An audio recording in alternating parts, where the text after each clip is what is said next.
अस्सलाम वालेकुम जी। मेरा नाम शाहजेब रईस है। स्पार्क वीज़ा कंसल्टिंग से मेरा ताल्लुक़ है। आज की वीडियो बड़ी अहमियत की हामिल है। उसकी वजह यह है कि आज हम अपनी वीडियो में एक सक्सेस स्टोरी को इंट्रोड्यूस करने वाले हैं और वो सक्सेस स्टोरी है EB2 NIW की, जिनका बाकायदा तौर पे आज वीज़ा ग्रांट हो चुका है। तो इस वीडियो में हम उन क्लाइंट से मुलाकात आपकी करवाएंगे जिन्होंने हमें 2022 में ज्वाइन किया और अपना कंप्लीट जर्नी आपको वो बताएंगे कि उनका एक्सपीरियंस हमारे साथ किस तरह का रहा, उनका क्या टाइमलाइंस रहा, इसके अलावा उनका प्रोफाइल क्या है। क्योंकि बहुत सारे क्लाइंट्स हमसे मुख्तलिफ सवालात कर रहे थे और इस हवाले से ये भी जानने की कोशिश कर रहे थे कि उनसे मुख्तलिफ सवालात क्या किए गए जब उनसे इंटरव्यू में वहाँ पर एम्बेसी में जब वो प्रेजेंट हुए तो उनसे सवालात क्या हुए।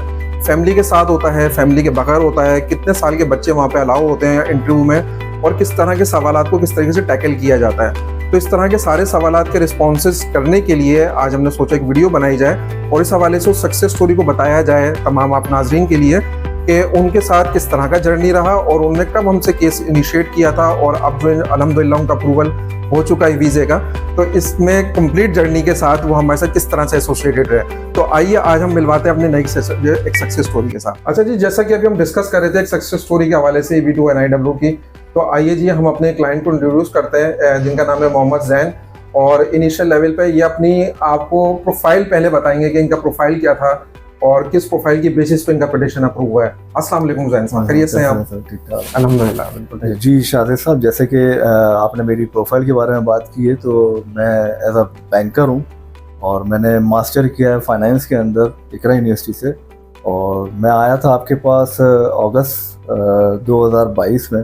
ओके। और पहली मुलाकात हुई थी हमारी, तो मैंने आपसे जो है वो EB2 NIW USA के इमिग्रेशन का प्रोग्राम के बारे में आपसे डिस्कस की थी। एक हमारी लॉन्ग मीट हुआ था जिसपे हमने उस मीटिंग में आपने हमें बताया था कि इस तरह से हम जो है वो लोगों की पिटीशन जो है वो फाइल करते हैं और इतने टाइम में उनके अप्रूवल्स आ रहे हैं और जो तकरीबन 99% जो है वो अप्रूवल रेशो जो है वो आप लोगों को मिल रहा है। तो उस हवाले से फिर मैंने काफ़ी मार्केट में और भी कंसल्टेंट है उनसे भी वो रहा, लेकिन ये जो सबसे ज़्यादा ट्रस्टवर्दीनेस जो आई वो स्पार्क के साथ आई। तो फिर मैंने अपना लाज़मी बात है अपना केस शाहिद साहब के हाथ पे दिया और उसमें इन्होंने हमारी माशाल्लाह से पिटीशन जो है वो नवंबर 2022 में जो है वो फाइल की। उसके बाद हमारा माशाल्लाह से विदिन 3 मंथ्स के अंदर जो है वो अप्रूवल्स आ गई हमारी USCIS से। उसके बाद जैसे वही प्रोसीजर जो चलता आ रहा है कि NVC के अंदर डॉक्यूमेंट्स वो हमारे विदिन 3 to 4 मंथ्स के अंदर वो भी हमारे हो चुके। और फिर 1.5 साल बाद हमारा जस्ट रिसेंटली अभी जो इंटरव्यू आया और वो हमारा इंटरव्यू जो माशाल्लाह सक्सेसफुल हुआ। तो बस ये हमारा जर्नी रहा 2 से 2.5 साल का, जिसके अंदर हमारी जो सारी होगी माशाल्लाह से सारी कामयाबी आप लोग की और फिर हम माशाल्लाह से US का सफ़र हमारा जो वो। बिल्कुल। देखिए, इसमें हमेशा जो भी एक सक्सेसफुल केस होता है ना, तो उसमें दोनों साइड्स ऑफ स्टोरी बहुत स्ट्रॉन्ग होना ज़रूरी है। जैसे इनकी जो प्रोफाइल थी तो 18 ईयर्स इनकी एजुकेशन है, मास्टर्स इन्होंने इकरा यूनिवर्सिटी से किया हुआ था, तो उस एतबार से भी बड़ा अच्छा बेहतर प्रोफाइल था। बैंकर थे ये उस टाइम पर भी और आज भी ये बैंकिंग इंडस्ट्री से बिलोंग करते हैं। और जब ये आए थे तो जब इन्होंने ऑप्शंस एक्सप्लोर किए, हमने जो गाइड किया इनको, तो उन्होंने अगस्त 2022 में हमसे एक अपना केस साइन अप किया और फिर नवंबर में इनकी पिटीशन अप्रूव हुई एंड देन वीज़ा इन्होंने जब फाइल किया तो इनके डॉक्यूमेंट क्वालिफाइड जो डेट थी वीज़ा एप्लीकेशन प्रोसेस की वो इनकी जून 2023 की डेट थी।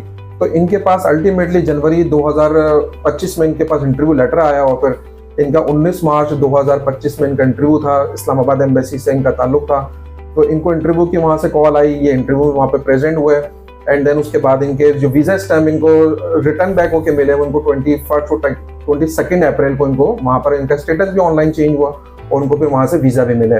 तो ये एक बड़ा अच्छा इनके साथ हमारा जर्नी रहा। और जो नाज़रीन हमारे देख रहे हैं उनको एक बड़ी इंटरेस्टिंग चीज़ एक और मैं कम्युनिकेट ये करूँ कि जब इनकी केस रजिस्ट्रेशन हुई थी हमारे पास अगस्त 2022 में, उस टाइम के बाद से अभी हमारे ऑफिस में बैठे हुए हैं, आज तकरीबन कोई इस बात को 3 साल के दरमियान हो चुके हैं।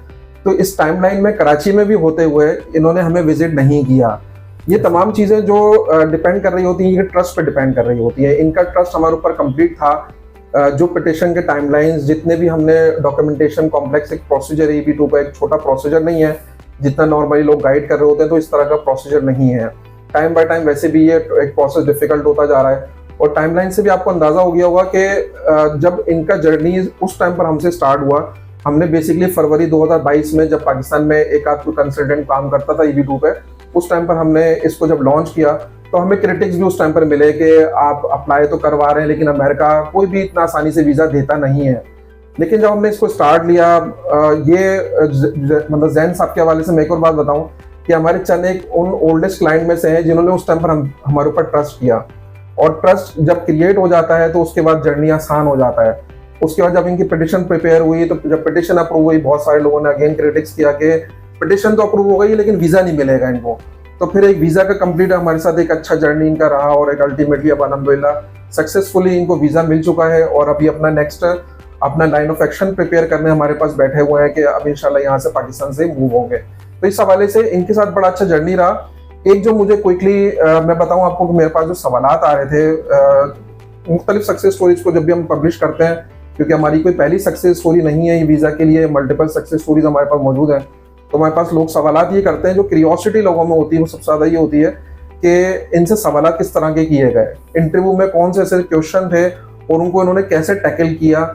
जिस दिन इनको इंटरव्यू कॉल आई, इनको हमने डायरेक्ट प्रिपरेशन इनको करवाई, इनको डॉक्यूमेंटेशन बताया कि क्या क्या डॉक्यूमेंटेशन लेके जाना है इनको इंटरव्यू के लिए, इस्लामाबाद गए अपनी फैमिली के साथ।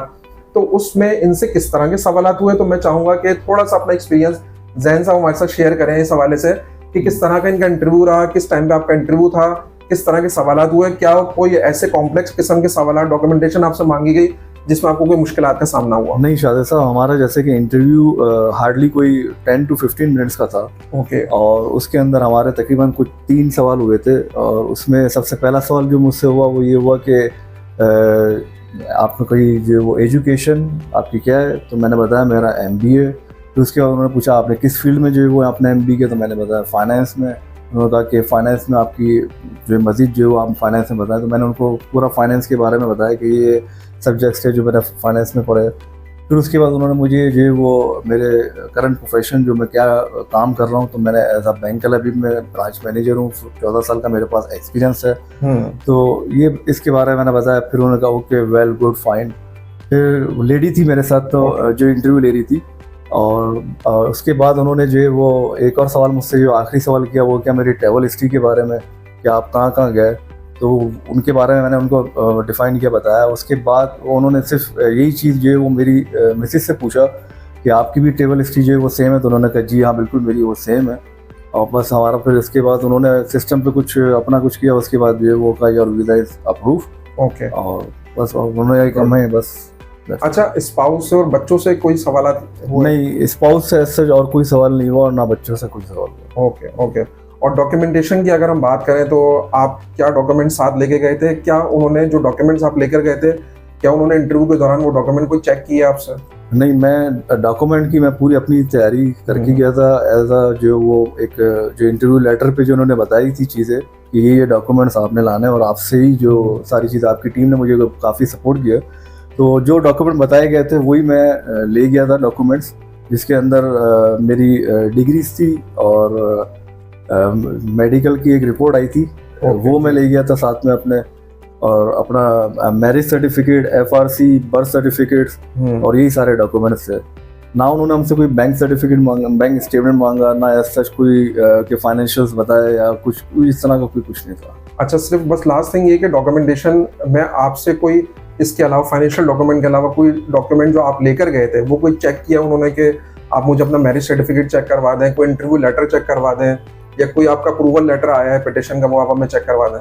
नहीं, उन्होंने सबसे पहले हमारा स्टार्ट में जब हम गए थे वहाँ पर एम्बेसी के अंदर, तो सबसे पहले हमें एक टोकन नंबर दे के और कहा कि आप अपने तमाम तरह डॉक्यूमेंट जो चेकलिस्ट है उसके तहत जो वो एक आप प्लास्टिक फोल्डर में रख दें। वो उसमें हमारे पासपोर्ट से, FRC थी, मैरिज सर्टिफिकेट से, बर्थ सर्टिफिकेट से, और दैट्स इट। ओके। वो फिर उन्होंने वहाँ पर लेकर, और फिर उसके बाद हमारे बायोमेट्रिक्स हुए थे, बायोमेट्रिक, और उन्होंने एक बस शायद पिक्चर ले ली थी, और कुछ भी नहीं। ठीक ठीक ठीक है।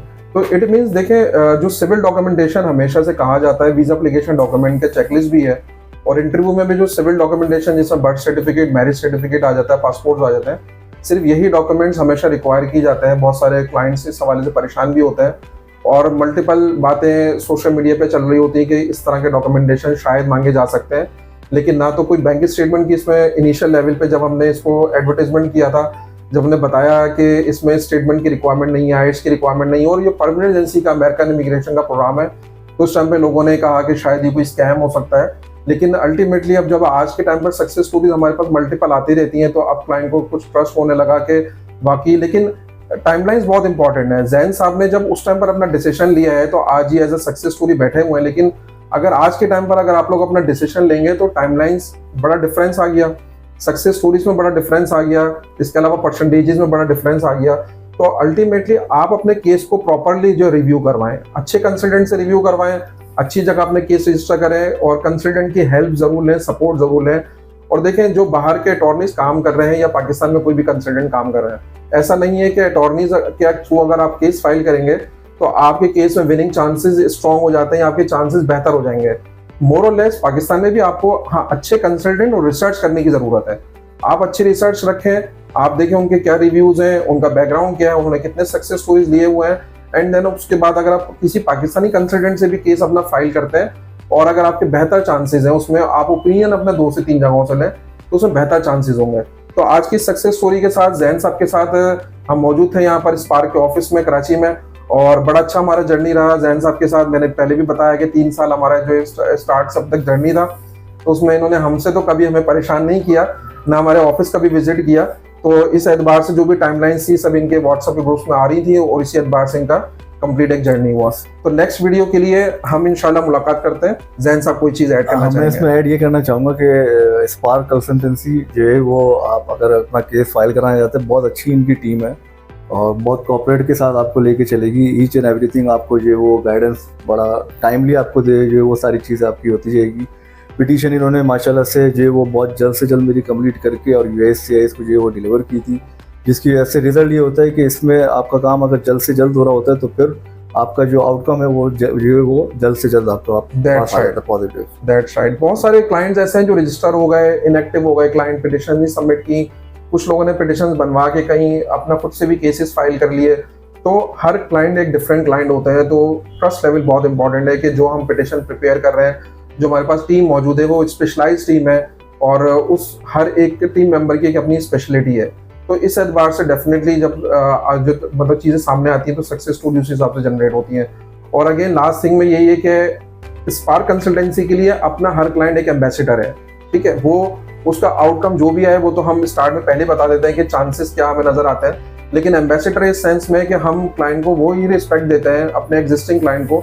हमें पता होता है कि हम एक अच्छी सक्सेस स्टोरी जनरेट करेंगे, अच्छी सर्विस मतलब देकर कस्टमर सपोर्ट हमारी बेहतर होगी, तो हमारी अच्छी सक्सेस स्टोरी जनरेट होगी तो हमारे कहीं ना कहीं वो बेनिफिट्स हमारे लिए क्लाइंट कर सकते हैं। तो इस एतबार से मैं चाहूँगा कि तमाम लोग जो है हमें अप्रोच भी कर सकते हैं और इस हवाले से हमसे केस रिव्यू करेंगे तो हम एक आपको सिंसियर ओपिनियन दे सकेंगे, क्लियर पिक्चर बताएंगे कि चांसेस क्या हैं और उस एतबार से हम आपके साथ एसोसिएट हो सकते हैं। ठीक है जी, थैंक यू जी, अपना ख्याल रखें।